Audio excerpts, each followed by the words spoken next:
Bonjour à tous, on se retrouve pour une nouvelle vidéo. Alors on va se pencher sur la suite de l'histoire de la maison Saint-Hervé et du couvent des Ursulines, hein. On avait déjà vu dans une précédente vidéo, hein, je vous invite à la suivre, hein. Je vous mettrai l'indication là au-dessus.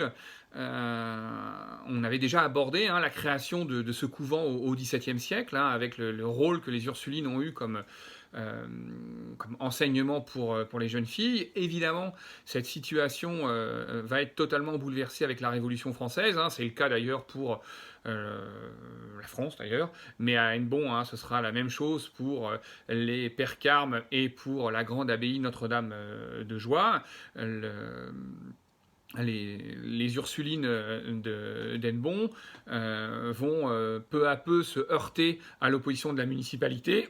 Parmi les premières choses qui vont être faites, eh bien, en juin 1792, eh bien, on va imposer la fermeture de l'église, on va descendre les cloches, on va également leur,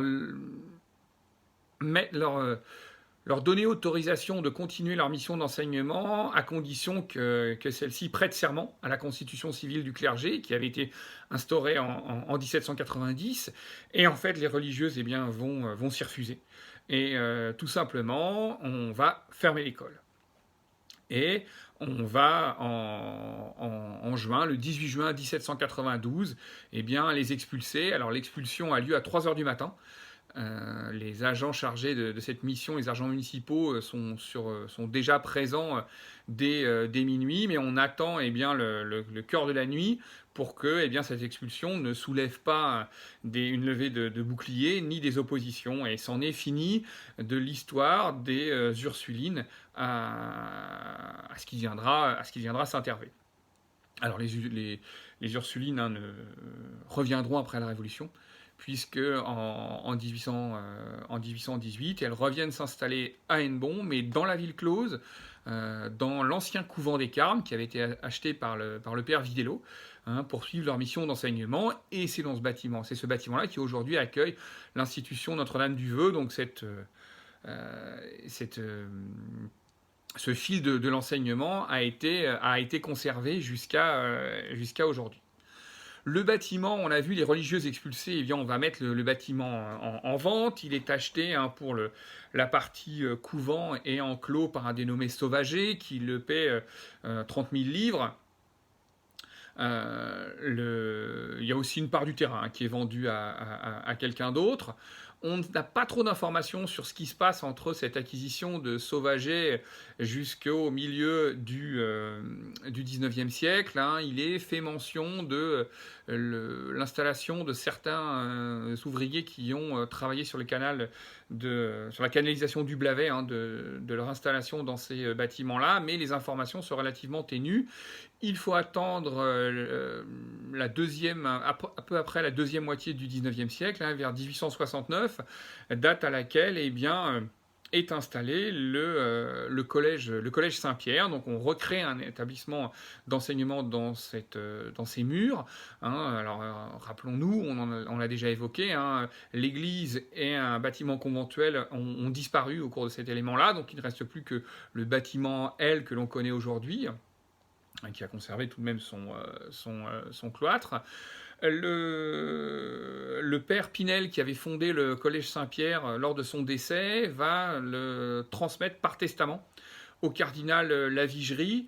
Les héritiers du cardinal Lavigerie, n'ayant aucune attache particulière à Hennebont, vont à la mort de celui-ci eh bien, sans défaire. Et c'est le supérieur des frères de Plohermel, le frère Cyprien, qui dans les années 1894 eh bien, va faire acquisition du bâtiment avec dans l'objectif de créer un noviciat, hein, c'est-à-dire d'en faire un établissement d'enseignement pour ceux qui eh bien, se destinent à la prêtrise. Ce noviciat va fonctionner jusque dans les années 1905, date à laquelle un autre abbé, l'abbé Julien-Pierre Planté, eh bien, va proposer, lui, l'installation et va créer une école d'agriculture. Donc on a une école qui va s'installer, encore une fois, avec cette spécialité agricole dans les bâtiments. Elle a pour charge de former surtout ceux qui sont en charge de gérer les grandes propriétés terriennes, hein, d'aider les propriétaires terriens, eh bien, à faire fonctionner leur terre. On y délivre des éléments de géologie, d'agronomie, mais on va aussi travailler sur la zoologie, sur les engrais, donc une formation extrêmement poussée, qui va peut-être d'ailleurs lui valoir quelques soucis, hein. Le recrutement est aussi très large, et très vite, eh bien, à 3 ans après, l'école est obligée de fermer. En 1913, juste avant la guerre 14, hein, l'évêque de Vannes va installer dans ce bâtiment un cours secondaire, et c'est à cette date-là que le bâtiment prendra ce nom de Maison de Saint-Hervé, hein, tel qu'on le connaît pour la majeure partie des Hennebontais aujourd'hui. Pendant la guerre 14, il va héberger des soldats français, et puis il y aura aussi des soldats américains, notamment des télégraphistes qui seront placés. Juste après la guerre, en 1919, on y installe ce qu'on appelle un juvénat. Le juvénat, c'est un établissement scolaire, une fois encore, hein, qui a charge d'accueillir les jeunes gens qui désireraient embrasser une carrière religieuse, une carrière dans la prêtrise, hein. Ils ont ce temps de formation qui se fait à ce moment-là. Arrive la Seconde Guerre mondiale. En 1939, le bâtiment est réquisitionné.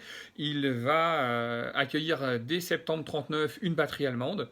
Hein, donc on protège la zone, on est quand même sur un axe routier extrêmement important. Il ne faut pas oublier qu'on a également sur une partie du terrain passe le viaduc avec le train, hein, donc un enjeu aussi stratégique important. Et puis on a la rivière qui coule juste en bas, donc le bâtiment ne peut être ignoré par l'occupant.